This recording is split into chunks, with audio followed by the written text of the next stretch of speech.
황병서 총정치국장 그리고 북한의 김원홍 국가보위부 부장 숙청 얘기가 나오고 있습니다. 이걸 우리가 어떻게 해석해야 할 것인가. 사실 숙청, 경질, 혁명화 교육 그리고 재기용 이 사이클은 김정일이가 소위 말하는 충성심 경쟁을 불러일으키는 동시에 공포 정치를 통한 자기 세력화를 굳히기 위한 하나의 사람 통치, 측근을 통치하는 하나의 수단으로 활용해왔던 것입니다. 김정은 역시 아버지한테서 배운 것이 이것인 만큼 그 사이클을 이용하고 있는 건 사실입니다.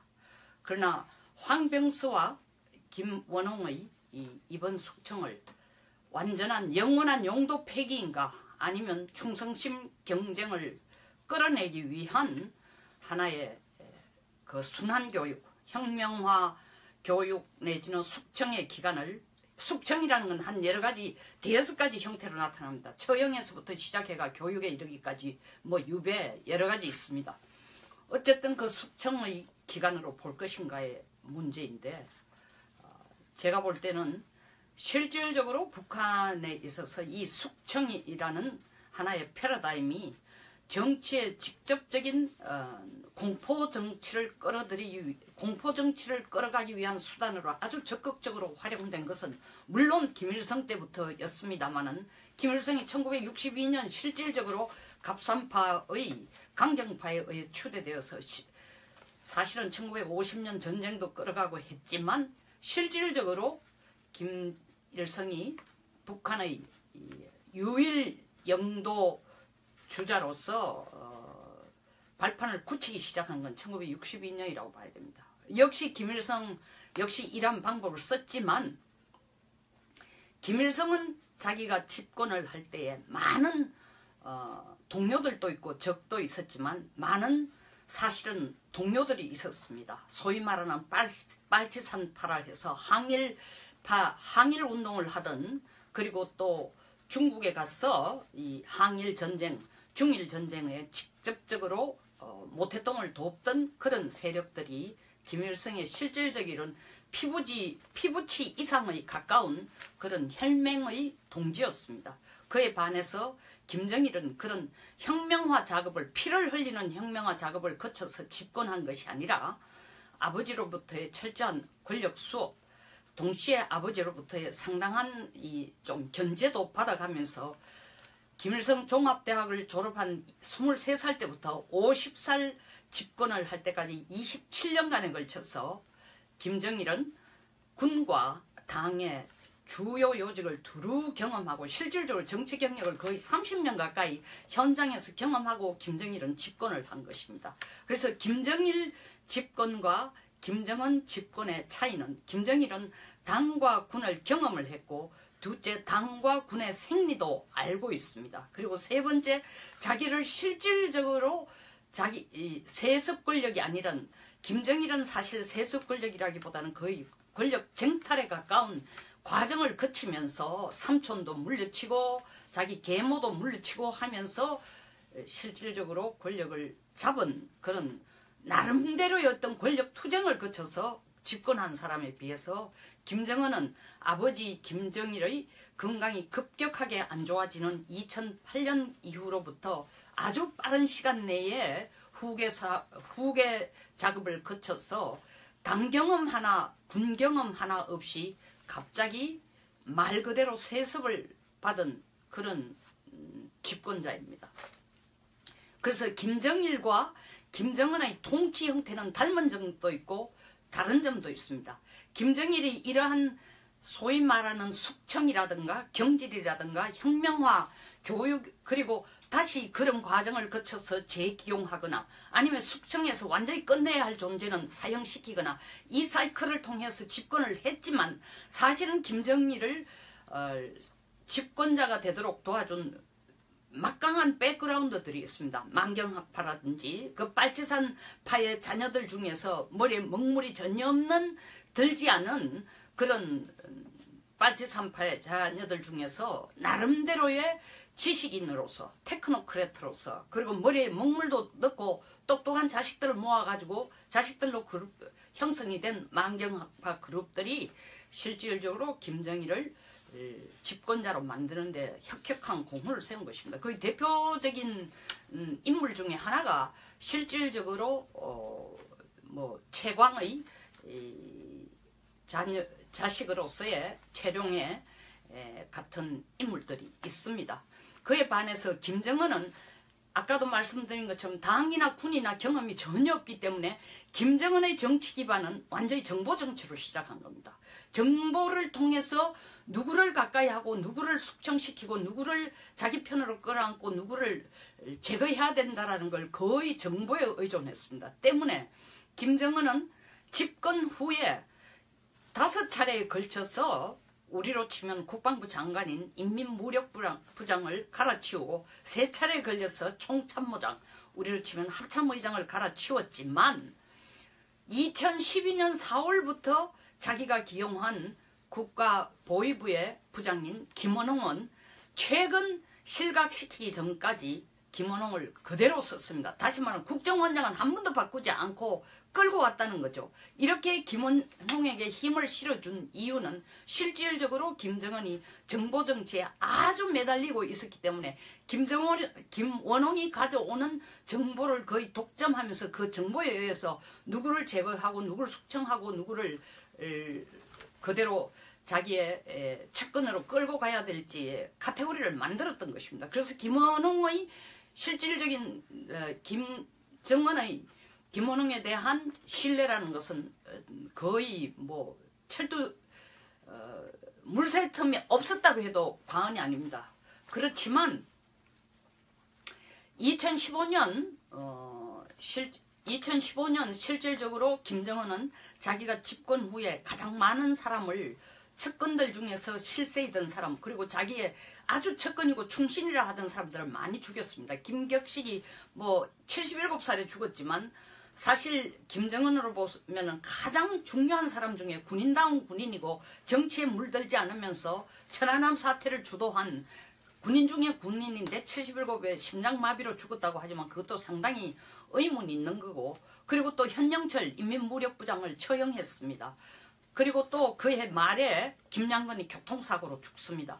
근데 북한에서 보면은 대부분 의심스러운 정치적인 음모가 있거나 권력 다툼에 의해서 죽는 경우엔 대부분 패턴이 교통사고로 죽거나 심장마비설로 죽습니다. 소위 말하는 황병서, 이번에 우리의 관심의 주가 되는, 관심의 핵심이 되는 황병서는 실제로 2008년 김정일이가 스트로크, 사실은 출혈이 와서 쓰러진 후에 장성택이 나름대로의 어떤 중국과 가까워지면서 야심을 가지고 그 당시 장성택이 노동당 행정부장을 했지만 노동당 행정부보다도 더 막강한 힘을 가진 사람이 조직지도부 제일 부부장인 이용철과 이재강입니다. 조직지도부가 사실은 김정일은 조직지도부와 선전선동부를 조직지도부를 브레인으로 보고 사람의 몸에 브레인으로 보고 선전선동부를 팔다리로 봤습니다. 그래서 노동당의 중심 내부 조직 21개 중에 가장 핵심 부서가 조직지도부와 그리고 선전선동부 그리고 비자금을 관리하는 38호 39호실을 가장 핵심 부서로 본 것입니다. 그런데 이용철, 이재강을 실질적으로 한 사람은 교통사고로 죽고 하나는 심장마비로 죽습니다. 2010년 4월에 죽고 이용철이 4월에 죽고 이재강이 10월에 죽습니다. 실질적으로 심장마비로 죽고 교통사고로 죽은 뒤에는 장성택이가 이 작품을 처형과 교통사고와 심장마비로 죽도록 장성택이가 작업을 했다는 게 거의 확실한 가장 근거 있는 추론입니다. 장성택이가 이 둘을 죽였을 때 실질적으로 노동당 조직지도부에서 동시에 그들 이용철, 이재강 밑에 심부름하던 사람이 바로 황병서였습니다. 그 장성택이가 이를 죽이고 나자 황병서는 무엇 때문에 김정은에 의해서 발탁이 됐냐면은 장성택을 처형하는 공문으로 김정은에게 발탁이 된 것입니다.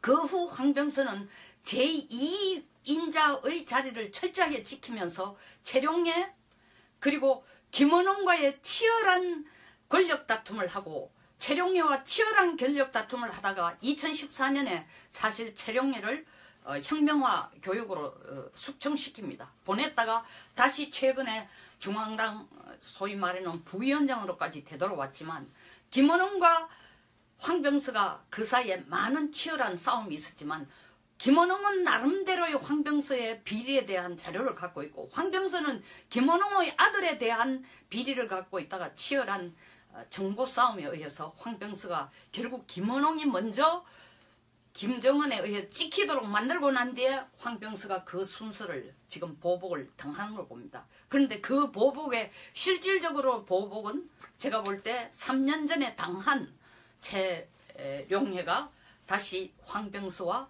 김원홍을 쳐내는 꼴인데 이것이 김정은으로 볼 때 완전한 용도폐기 다시 말하면 현영철처럼 뭐 아버지 김정일 때는 그렇게 많은 사람을 94년 김일성이 죽고 난 뒤에 10,000명 이상을 처형을 했지만 사실 고사포 처형이라는 것은 김정은 때 들어와가지고 있는 훨씬 더 잔인한 방법입니다만 현영철은 제가 가진 자료에만 확실하지는 않지만 현영철을 고사포로 쏴주겠다라는 얘기가 있습니다. 그래서 고사포 처형을 한 현영철처럼 완전 용도 폐기된 것인가 아니면은 황병서나 김원홍이 어느 시점 되면은 혁명화 교육이나 유배 이런 뭐 소위 말하는 정치 수용소에 가서 고생을 하다가 다시 되돌아와서 자리를 잡을 것인가는 시간을 두고 봐야 하지만 현재까지 나온 자료로 의하면은 완전 처형 형태까지는 가지 않았기 때문에 일종의 완전한 용도 폐기보다는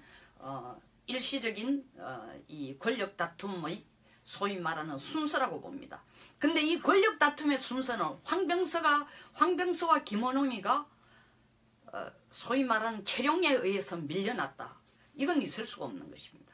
결국 그 위에 누가 있느냐 하면 김정은이가 시키는 거죠. 김정은이가 자기들끼리 직접 시키든 간접적으로 시키든 자기들끼리 싸움하는 걸 지켜보거나 아니면 자기들끼리 서로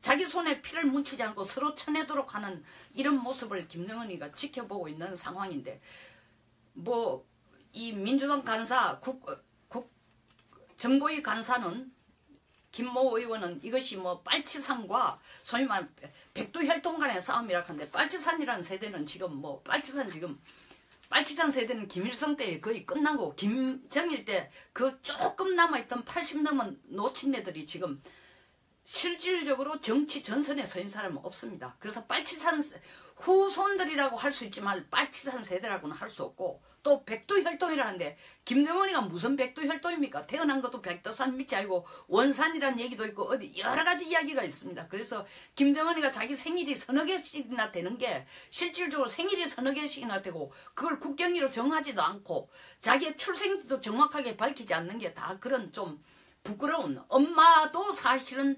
백두혈통의 실질적인 김정일의 첫째 부인도 아닌 상황에서 태어났고 장남도 아니고 그리고 백두혈통의 요소로 갖추어져야 될 장남도 아니고 그리고 순수혈통도 아니고 백두산 밑에서 태어난 것도 아니고 등등 여러 가지 소위 말하는 핸디캡이 많은 김정은을 백두혈통으로 규정을 짓는 것은 조금 문제가 있는 것 같습니다. 어쨌든 간에 지금 벌어지고 있는 상황 자체가 북한 조직 지도부가 20년 만에 이 소위 말하는 총정치국을 검열한다고 했는데 제가 볼 때 20년 만이라는 것은 또한 그 역시 과장이라고 되는 게 2년 전에 사실 나름대로 김정은이가 한 번 물갈이를 싹 했다고 해도 과언이 아닙니다. 근데 다시 지금 물갈이를 하는 이유는 여러 가지 이유가 있겠지만 첫째 김정은으로서는 핵과 그리고 경제 병진 정책에 있어서 황병서는 나름대로 핵강국으로 끌고 가는데 나름대로 역할을 거의 다 해왔습니다. 그리고 황병서를 쓸 만큼 이용할 만큼 거의 다 했다는 거죠. 김원홍도 사실은 정보를 가져오는 아주 훌륭한 채널로서 그 머리가 사람 몸에 피를 빨아먹듯이 김정은이가 나름대로의 김원홍이를 이용해서 자기 권력 기반을 굳히고, 그리고 소위 말하는 뭐 종파 세력이라고 이름을 갖다 붙이고, 혹은 당에 불손하다, 지도자에 불손하다는 여러 가지 갖다 붙이면 다 이유가 되니까, 그래서 처형하고 죽이고 숙정하고 유배시키고 뭐 교육화시키고 이런 그룹을 김원홍이 주는 정보로 다 했습니다. 이 정보 다툼에서 제가 볼 때는 황병선안, 김원홍을 제가 볼 때는 지금 현재로서는 완전한 끝난 용도 폐기라기보다는 김정은으로서는 첫째 핵강국으로서의 나름대로의 자리를 굳혔으니까 잠깐쯤 황병서를 뒤로 물려놔놓고 혁명화 교육을 보낼 그 가능성이 훨씬 더 높다. 숙청시켜서 완전히 죽이기보다는. 그리고 두 번째, 지금 경제 핵은 어느 정도 수준이 되었지만 경제 문제, 사실 조금 이따 제가 다시 뭐 미국 얘기를 좀 하겠습니다만은, 우리가 북한이 핵과 미사일을 중도하도록 만드는 방법은 지금 미국이 끌고 들어가고 있는 소위 말하는 경제정책이 가장 유엔 대북 제재에 함께 동참하는 북한의 돈줄을 조리는 것이 가장 좋은 방법입니다. 우리가 97년 IMF를 당했을 때, IMF 위기를 당했을 때 국내에 가지고 있는 외화가 208억 불에 불과했다는데, 북한이 지금 딱 가지고 있는 게 20조 정도, 200억 불 정도를 딱 가지고 있습니다. 그것만 꼬리를 잡으면은 북한은 지금 2개월 60일 이상 핵과 미사일 실험을 안 하는 게, 김정은이가 사실 트럼프 대통령에 대해서 무슨 자비를 베풀거나 대화를 하고 싶어서가 아니라 돈 떨어지고 있는 거예요. 지금 못하는 겁니다. 뭐 천하에 없는 김정은이라도 돈이 없는데 핵과 미사일 실험을 어떻게 합니까? 그래서 미국은 실제로 그 돈줄을 조우는 역할만 하면은 짧은 기간은 아니지만 시간을 두고 보면은 사실 김정은 목을 비틀어지는데 이보다 더 효과적인 방법은 없다고 트럼프가 확신하고 있기 때문에 틸러슨 국무장관을 시켜서 동남아에서도 아프리카에서도 똑같은 메시지를 지금 계속 전달하고, 그 나라들로 하여금 북한에 돈 주지 마라, 중국한테 주지 마라 했는데 별로 효과가 없으니까 너들이라도 동참해라, 동남아 너들 동참해라, 이 방법을 지금 가고 있습니다. 그래서 다시 이 얘기로 되돌아오면, 김정은을 볼 때는 황병서, 김원홍이 아니라 새로운 체룡례를 통한 다른 측근들을 끌어들, 제가 볼 때는 지금 조용하고 있지만 통전부장으로 쓰는 김영철이나 이런 사람들을 다시 돈 만드는 채널로 해서, 지금 김정은으로서 제일 시급한 문제가 돈줄을 유지하는 거니까 해외에 내보낸 외교관이나, 그리고 해외에 나가서 노동자들이 돈 벌어들이는 이런 것들이 지금 유엔 제재에 의해 가지고 많이 지금 막혀가고 있으니까, 그런 채널에서 새로운 젊은 피를 수혈을 하거나 새로운 세력들을 내보내가지고 돈을 걷어들이는 새로운 작업을 하기 위해서 일단은 황병서와 김원홍을 뒷줄로 빼놓지 않았나. 혁명화 교육이라는 그 과정을 통해서 조국의 인민의 당에 좀 더 적극으로 충성하고라는 돈 만들어 오라는 거죠. 충성하고 당 혁명 사업에 적극적 앞장서라는 이 기간을, 목줄을 좀 더 조아서 그들이 좀 더 반성하고 더 당의 혁명 사업에 좀 더 적극적으로 동참할 수 있을 때 다시 끄집어내게 쓰기 위한 충성 경쟁이라기보다는 사실은 혁명화 교육을 통해서 그들이 좀 더 적극적으로 이 핵, 경제, 병진 정책에 적극적으로 참여하고 리드할 수 있는 그런 기간 동안 교육을 시키기 위해서 뒤로 빼놓지 않았는가. 그래서 저는 뭐 20년 만에 피바람 부는 거, 피바람은 계속 붑니다. 왜냐하면 혁명화 작업, 충성 경쟁, 피바람이라는 그런 공포 정치의 패러다임을 통해서 이때까지 집권을 했기 때문에 새삼스러운 20년 만에 조직 지도부가 당 정치국에 대한 뭐 총정치국에 대한 무슨 검열, 제가 볼 때는 그건 너무 과장된 설명이고, 다만 한 가지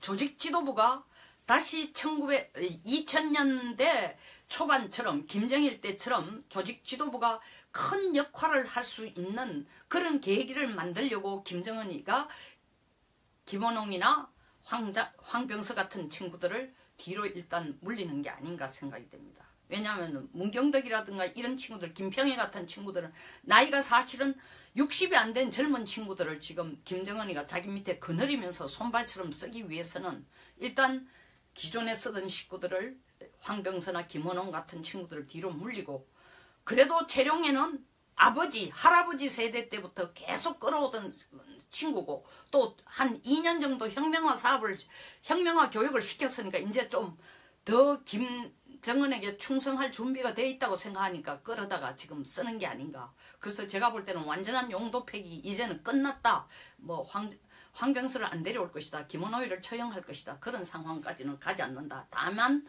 핵과 경제 병진 정책을 더 가멸차게 끌어나가기 위해서 거기에 적극적으로 동참할 수 있는 식구들을 먼저 끌어가 서기 위해서 이 친구들을 뒤로 조금 물려서 혁명화 교육 내지는 사업을 시키기 위해서 뒤로 물려놓은 그런 일단 순환 보직이라는 표현은 이상합니다만 순환 메커니즘에 의한 경질이 아닌가, 저는 이렇게 판단하고 있기 때문에 그걸 가지고 김정은의 새로운 무슨 세력 구도다, 뭐 피비린내 나는 뭐다, 뭐 피비린내 이때까지 나왔으니까 새로운 것도 아닙니다. 저는 그렇게 보고 있습니다. 황병서 총정치국장, 그리고 북한의 김원홍 국가보위부 부장, 숙청 얘기가 나오고 있습니다. 이걸 우리가 어떻게 해석해야 할 것인가. 사실 숙청, 경질, 혁명화 교육, 그리고 재기용, 이 사이클은 김정일이가 소위 말하는 충성심 경쟁을 불러일으키는 동시에 공포 정치를 통한 자기 세력화를 굳히기 위한 하나의 사람 통치, 측근을 통치하는 하나의 수단으로 활용해왔던 것입니다. 김정은 역시 아버지한테서 배운 것이 이것인 만큼 그 사이클을 이용하고 있는 건 사실입니다. 그러나 황병서와 김원홍의 이번 숙청을 완전한 영원한 용도 폐기인가, 아니면 충성심 경쟁을 끌어내기 위한 하나의 그 순환교육, 혁명화 교육 내지는 숙청의 기간을, 숙청이라는 건 한 여러 가지, 대여섯 가지 형태로 나타납니다. 처형에서부터 시작해가 교육에 이르기까지 뭐 유배 여러 가지 있습니다. 어쨌든 그 숙청의 기간으로 볼 것인가의 문제인데, 제가 볼 때는 실질적으로 북한에 있어서 이 숙청이라는 하나의 패러다임이 정치의 직접적인 공포 정치를 끌어가기 위한 수단으로 아주 적극적으로 활용된 것은 물론 김일성 때부터였습니다마는, 김일성이 1962년 실질적으로 갑산파의 강경파에 의해 추대되어서 사실은 1950년 전쟁도 끌어가고 했지만, 실질적으로 김일성이 북한의 유일 영도 주자로서 발판을 굳히기 시작한 건 1962년이라고 봐야 됩니다. 역시 김일성 역시 이런 방법을 썼지만, 김일성은 자기가 집권을 할 때에 많은 동료들도 있고 적도 있었지만 많은 사실은 동료들이 있었습니다. 소위 말하는 빨치산파라 해서 항일 운동을 하던, 그리고 또 중국에 가서 이 항일 전쟁, 중일 전쟁에 직접적으로 모태동을 돕던 그런 세력들이 김일성의 실질적인 피부치 이상의 가까운 그런 혈맹의 동지였습니다. 그에 반해서 김정일은 그런 혁명화 작업을, 피를 흘리는 혁명화 작업을 거쳐서 집권한 것이 아니라 아버지로부터의 철저한 권력 수업, 동시에 아버지로부터의 상당한 좀 견제도 받아가면서 김일성 종합대학을 졸업한 23살 때부터 50살 집권을 할 때까지 27년간에 걸쳐서 김정일은 군과 당의 주요 요직을 두루 경험하고 실질적으로 정치 경력을 거의 30년 가까이 현장에서 경험하고 김정일은 집권을 한 것입니다. 그래서 김정일 집권과 김정은 집권의 차이는, 김정일은 당과 군을 경험을 했고, 둘째 당과 군의 생리도 알고 있습니다. 그리고 세 번째, 자기를 실질적으로 자기 이 세습 권력이 아니란 김정일은 사실 세습 권력이라기보다는 거의 권력 쟁탈의 간으로 보면 가장 중요한 사람 중에 군인다운 군인이고 정치에 물들지 않으면서 천안함 사태를 주도한 군인 중에 군인인데 77에 심장마비로 죽었다고 하지만 그것도 상당히 의문이 있는 거고, 그리고 또 현영철 인민무력부장을 처형했습니다. 그리고 또 그해 말에 김양건이 교통사고로 죽습니다. 근데 북한에서 보면은 대부분 의심스러운 정치적인 음모가 있거나 권력 다툼에 의해서 죽는 경우엔 대부분 패턴이 교통사고로 죽거나 심장마비설로 죽습니다. 소위 말하는 황병서, 이번에 이 우리의 관심의 주가 되는, 관심의 핵심이 되는 황병서는 실제로 2008년 김정일이가 스트로크, 사실은 출혈이 와서 쓰러진 후에 장성택이 나름대로의 어떤 중국과 가까워지면서 야심을 가지고, 그 당시 장성택이 노동당 행정부장을 했지만 노동당 행정부보다도 더 막강한 힘을 가진 사람이 조직지도부 제일 부부장인 이용철과 이재강입니다. 조직지도부가 사실은 김정일은 조직지도부와 선전선동부를, 조직지도부를 브레인으로 보고 사람의 몸에 브레인으로 보고 선전선동부를 팔다리로 봤습니다. 그래서 노동당의 중심 내부 조직 21개 중에 가장 핵심 부서가 조직지도부와 그리고 선전선동부, 그리고 비자금을 관리하는 38호, 39호실을 가장 핵심 부서로 본 것입니다. 그런데 이용철, 이재강을 실질적으로 한 사람은 교통사고로 죽고 하나는 심장마비로 죽습니다. 2010년 4월에 죽고 이용철이 4월에 죽고 이재강이 10월에 죽습니다. 실질적으로 심장마비로 죽고 교통사고로 죽은 뒤에는 장성택이가 이 작품을 처형과 교통사고와 심장마비로 죽도록 장성택이가 작업을 했다는 게 거의 확실한 가장 근거 있는 추론입니다. 장성택이가 이 둘을 죽였을 때 실질적으로 노동당 조직지도부에서 동시에 그들 이용철, 이재강 밑에 심부름하던 사람이 바로 황병서였습니다. 그 장성택이가 이를 죽이고 나자 황병서는 무엇 때문에 김정은에 의해서 발탁이 됐냐면은 장성택을 처형하는 공문으로 김정은에게 발탁이 된 것입니다.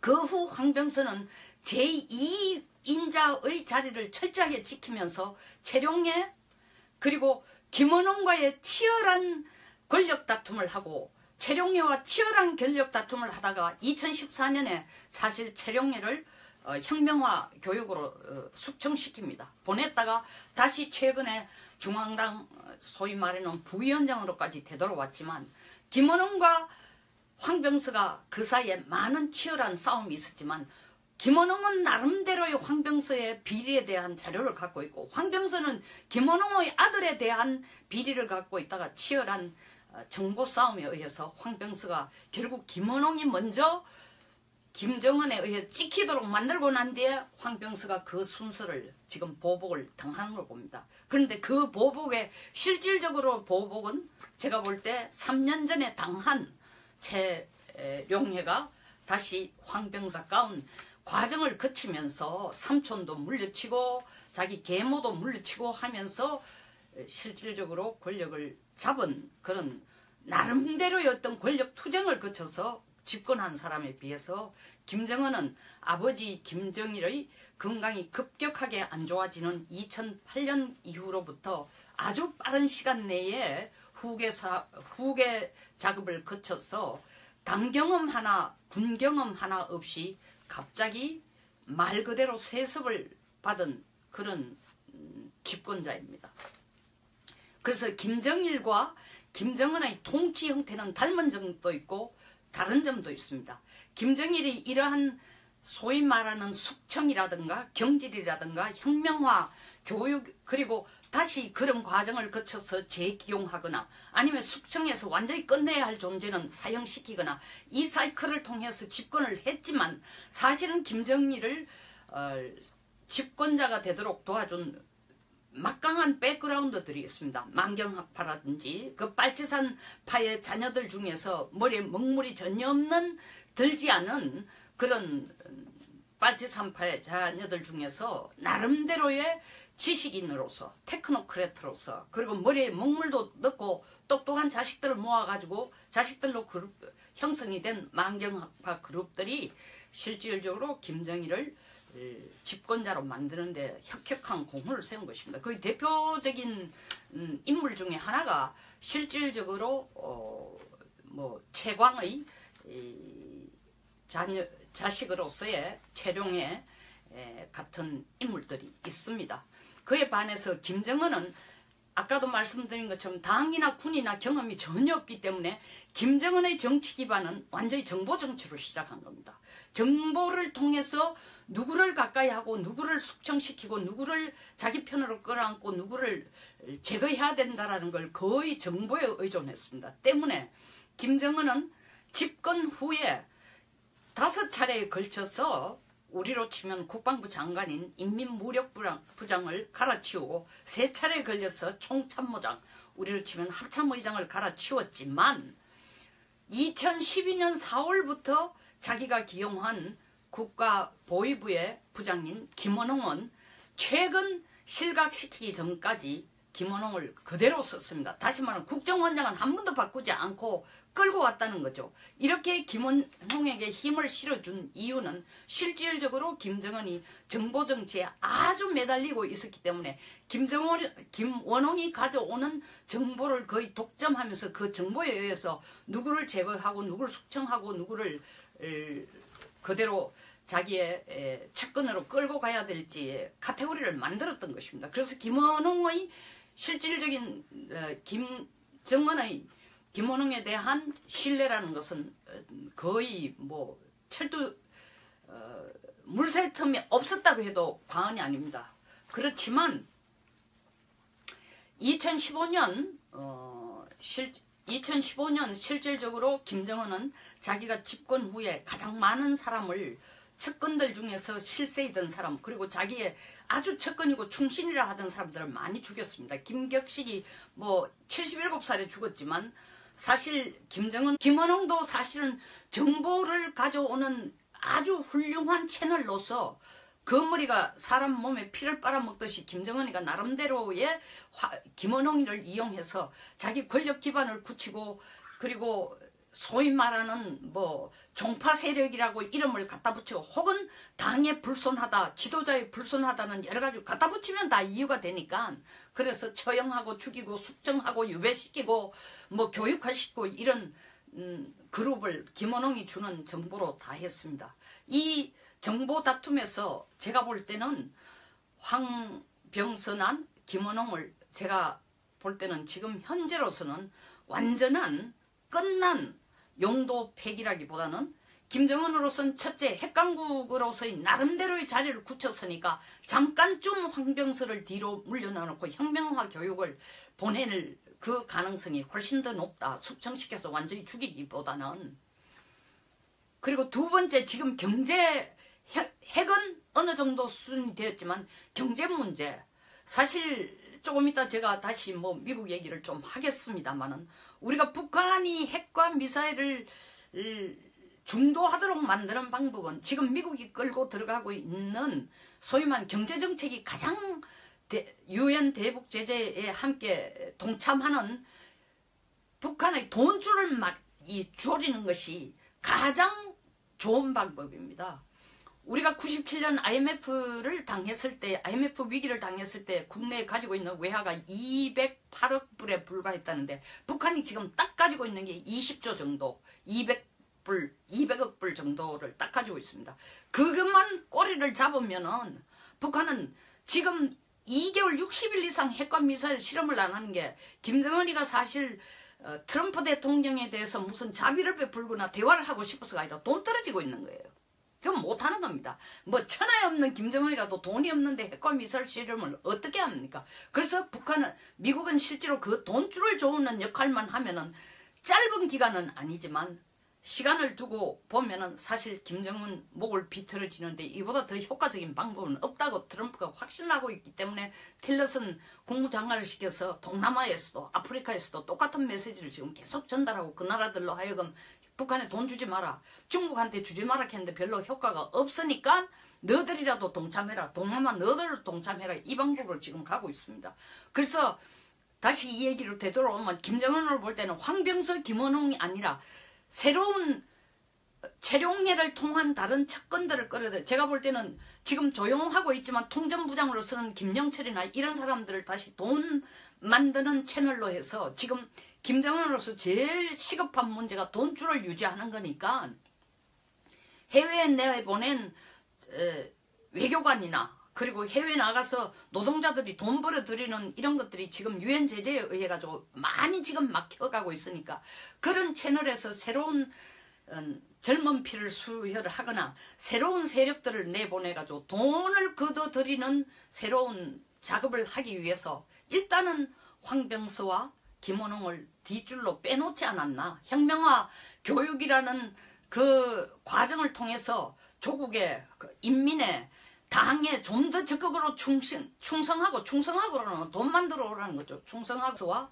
김원홍을 쳐내는 꼴인데, 이것이 김정은으로 볼 때 완벽한 완전한 용도폐기, 다시 말하면 현영철처럼 뭐 아버지 김정일 때는 그렇게 많은 사람을 94년 김일성이 죽고 난 뒤에 10,000명 이상을 처형을 했지만 사실 고사포 처형이라는 것은 김정은 때 들어와가지고 있는 훨씬 더 잔인한 방법입니다만, 현영철은 제가 가진 자료에만 확실하지는 않지만 현영철을 고사포로 쏴 죽였다라는 얘기가 있습니다. 그래서 고사포 처형을 한 현영철처럼 완전 용도 폐기된 것인가, 아니면은 황병서나 김원홍이 어느 시점 되면은 혁명화 교육이나 유배 이런 뭐 소위 말하는 정치 수용소에 가서 고생을 하다가 다시 되돌아와서 자리를 잡을 것인가는 시간을 두고 봐야 하지만, 현재까지 나온 자료로 의하면은 완전 처형 형태까지는 가지 않았기 때문에 일종의 완전한 용도 폐기보다는 일시적인 이 권력 다툼의 소위 말하는 순서라고 봅니다. 근데 이 권력 다툼의 순서는 황병서와 김원홍이가 소위 말하는 최룡예에 의해서 밀려났다, 이건 있을 수가 없는 것입니다. 결국 그 위에 누가 있느냐 하면 김정은이가 시키는 거죠. 김정은이가 자기들끼리 직접 시키든 간접적으로 시키든 자기들끼리 싸움하는 걸 지켜보거나 아니면 자기들끼리 서로 자기 손에 피를 묻히지 않고 서로 쳐내도록 하는 이런 모습을 김정은이가 지켜보고 있는 상황인데, 뭐 이 민주당 간사 정보위 간사는 김모 의원은 이것이 뭐 빨치산과 소위 말하는 백두혈통 간의 싸움이라 하는데, 빨치산이라는 세대는 지금 뭐 빨치산 세대는 김일성 때 거의 끝나고 김정일 때 그 조금 남아있던 80 넘은 노친네들이 지금 실질적으로 정치 전선에 서인 사람은 없습니다. 그래서 빨치산 후손들이라고 할 수 있지만 빨치산 세대라고는 할 수 없고, 또 백두혈통이라는데 김정은이가 무슨 백두혈통입니까? 태어난 것도 백두산 밑이 아니고 원산이라는 얘기도 있고 어디 여러 가지 이야기가 있습니다. 그래서 김정은이가 자기 생일이 서너 개씩이나 되는 게 실질적으로 생일이 서너 개씩이나 되고 그걸 국경위로 정하지도 않고 자기의 출생지도 정확하게 밝히지 않는 게 다 그런 좀 부끄러운, 엄마도 사실은 백두혈통의 실질적인 김정일의 첫째 부인도 아닌 상황에서 태어났고 장남도 아니고, 그리고 백두혈통의 요소로 갖추어져야 될 장남도 아니고, 그리고 순수혈통도 아니고 백두산 밑에서 태어난 것도 아니고 등등 여러 가지 소위 말하는 핸디캡이 많은 김정은을 백두혈통으로 규정을 짓는 것은 조금 문제가 있는 것 같습니다. 어쨌든 간에 지금 벌어지고 있는 상황 자체가 북한 조직 지도부가 20년 만에 이 소위 말하는 총정치국을 검열한다고 했는데, 제가 볼 때 20년 만이라는 것은 또한 그 역시 과장이라고 되는 게, 2년 전에 사실 나름대로 김정은이가 한 번 물갈이를 싹 했다고 해도 과언이 아닙니다. 근데 다시 지금 물갈이를 하는 이유는 여러 가지 이유가 있겠지만, 첫째, 김정은으로서는 핵과 그리고 경제 병진 정책에 있어서 황병서는 나름대로 핵강국 천국으로 끌고 가는데 나름대로 역할을 거의 다 해왔습니다. 그리고 황병서를 쓸 만큼 이용할 만큼 거의 다 했다는 거죠.